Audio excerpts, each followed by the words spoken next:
नमस्कार, मी पंजाब डक. आज आहे 4 जून 2026. आजपासून परत एकदा शेतकऱ्याला अंदाज देणार आहे. कारण की राज्यामध्ये आज 4 जून, 5, 6 आणि 7 आणखीन जवळपास 4 दिवस राज्यात वेगवेगळ्या भागात जोरदार पाऊस पडणार आहे, म्हणून हा अंदाज लक्षात येतो. आज सांगायचं झालं तर कोकणपट्टी म्हणजे रत्नागिरीपासून ते पालघर पर्यंत इकडे काय होणार आहे, कोकणपट्टीकडे जोरदार पाऊस सुरू होणार आहे, मुसळधार पाऊस चालू राहणार आहे. तिकडे पाऊस चालू असल्यामुळे महाराष्ट्रामध्ये सरी येत राहणार आहे, म्हणून हे अंदाज लक्षात येतात. पुणे जिल्ह्यात देखील आज खूप जोराचा पाऊस पडणार आहे. त्याच्यानंतर अहिल्यानगर देखील खूप राहणार आहे. त्याच्यानंतर सोलापूर जिल्हा आज पावसाला सुरुवात होणार आहे. सांगली जिल्ह्यात आज देखील बऱ्याच भागात पावसाला सुरुवात होणार आहे. त्याच्यानंतर इकडे धाराशिव जिल्ह्यात पाऊस राहील, बीड जिल्ह्यात पाऊस राहील, परभणी जिल्ह्यात पाऊस राहील, त्याच्यानंतर नांदेड जिल्ह्यात पाऊस राहील, त्याच्यानंतर इकडे संभाजीनगर, जळगाव, धुळे, नंदुरबार, त्याच्यानंतर नाशिक सगळीकडे जोरदार पाऊस आज बरसणार आहे, म्हणून हे अंदाज लक्षात येतात. आणि बुलढाणा, अकोला, अमरावती तिकडे देखील सगळीकडे म्हणजे राज्यात सांगायचं झालं तर आज पूर्व विदर्भ आणि पश्चिम विदर्भ 7-11 जिल्ह्यामध्ये म्हणजे पूर्व विदर्भात थोडा आज कमी राहील, पण पश्चिम विदर्भामध्ये मात्र अमरावती, अकोला, बुलढाणा इकडे मात्र चांगला पाऊस पडणार आहे, म्हणून अंदाज लक्षात यायचा. आणि आता सध्या पाऊस चालू देखील असेल, म्हणून हे लक्षात येतं. पण राज्यात मात्र 4, 5, 6 आणि 7 तारखेपर्यंत जोराचा पाऊस राहणार आहे. 8 तारखेपासून पावसाचा राज्यातला जोर ओसरेल, म्हणून हे देखील लक्षात यायचं. पण हे पाऊस तुम्हाला सांगू इच्छितो, आज पुणे जिल्हा, अहिल्यानगर जिल्हा, नाशिक जिल्हा, मुंबई, त्याच्यानंतर नंदुरबार, धुळे, जळगाव खूप जोराचा पडणार आहे, म्हणून हा अंदाज लक्षात येतं. म्हणजे आज रात्रीच्याला दुपारनंतर खूप जोराचा पाऊस सुरू होणार आहे, म्हणून हे देखील लक्षात येतं. आणि ज्या भागात अद्यापही पाऊस पडलेला नाही त्या भागात आज देखील बऱ्याच भागामध्ये पाऊस पडेल आणि त्या शेतकऱ्याच्या पेरणीसाठी पोषक ठरणार आहे, म्हणून हे देखील सर्व शेतकऱ्यांनी लक्षात घ्यायचं.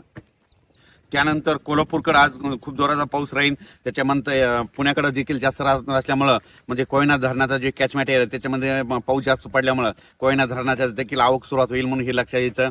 इकडे निळवंडे धरण आता हे 5 दिवस खूप पाऊस, 7 तारखेपर्यंत उत्तर महाराष्ट्राकडे खूप पाऊस आहे, त्याच्यामुळे निळवंडे धरण सुद्धा भरण्याच्या मार्गावर राहील, म्हणून हे लक्षात यायचं. भंडारदरा देखील धरण भरेल, कारण की तिकडे कॅचमेंट एरियामध्ये खूप जोराचा पाऊस या 5 दिवसामध्ये पडणार आहे आणि सध्या पाऊस चालू आहे, त्याच्यामुळे तिकडे आवक सुरू झालेली आहे, म्हणून हे धरणं देखील भरून जातील, म्हणून हे देखील सर्व शेतकऱ्यांना लक्षात यायचं.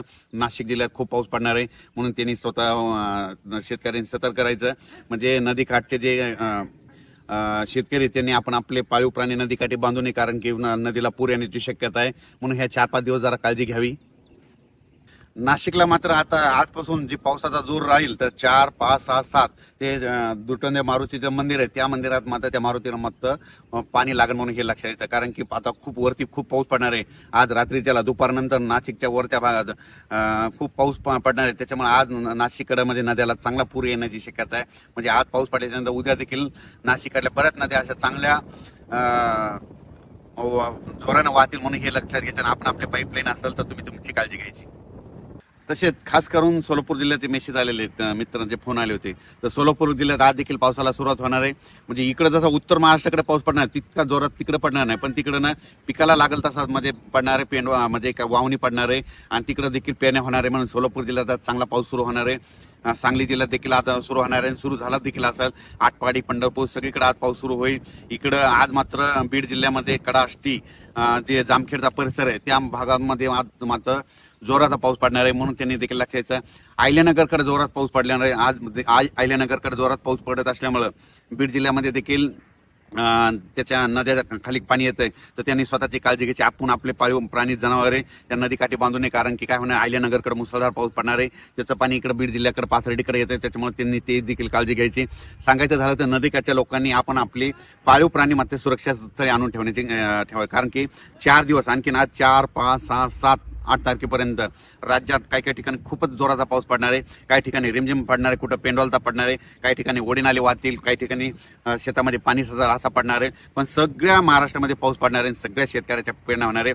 शेतकऱ्याला विनंती, ह्या 4 दिवसात जरी तुमच्या पेरण्या नाही झाल्या, 8 तारखेच्या नंतर थोडी उघाड भेटणार आहे. 8 जुलैच्या नंतर पावसाची उघाड झाल्याच्या नंतर तुम्ही तुमच्या पेरण्या करू शकता. हे जे पाऊस आहे, समजा तुम्हाला सांगतो परभणी जिल्हा झालं, जालना जिल्हा झाला, अमरावती जिल्हा, ह्या पावसात काय झालं सगळीकडे पाऊस पडलाय, पण काही असे 5-5, 7-7 गाव आहे ते सुटलेले आहेत. पण ह्या ना आता 4 दिवस पाऊस पडेल ना त्याच्यात देखील कव्हर होणार आहे, म्हणून हे लक्षात यायचं.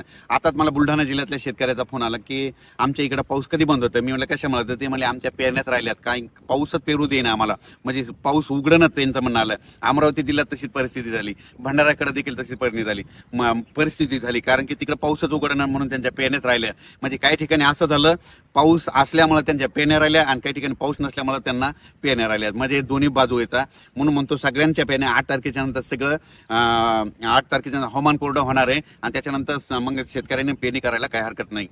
8 तारखेपर्यंत मात्र ज्या भागात पाऊस पडलेला नाही त्या भागात देखील पाऊस पडणार आहे. सगळ्या शेतकऱ्यांना पेरण्या होणार आहेत. म्हणून ही सर्व शेतकऱ्यासाठी आनंदाची बातमी. आणि ज्यांच्या पाऊस पडत असल्यामुळे पेरण्या लांबल्यात त्यांच्या देखील 8 तारखेच्या नंतर पेरण्या होणार आहे, म्हणून त्यांच्यासाठी आनंदाची बातमी. आणि पाहू शकता आपलं 29-30 तारखेचं सोयाबीन आहे कसं निघालेलं आहे हे संपूर्ण पाहू शकता. धन्यवाद.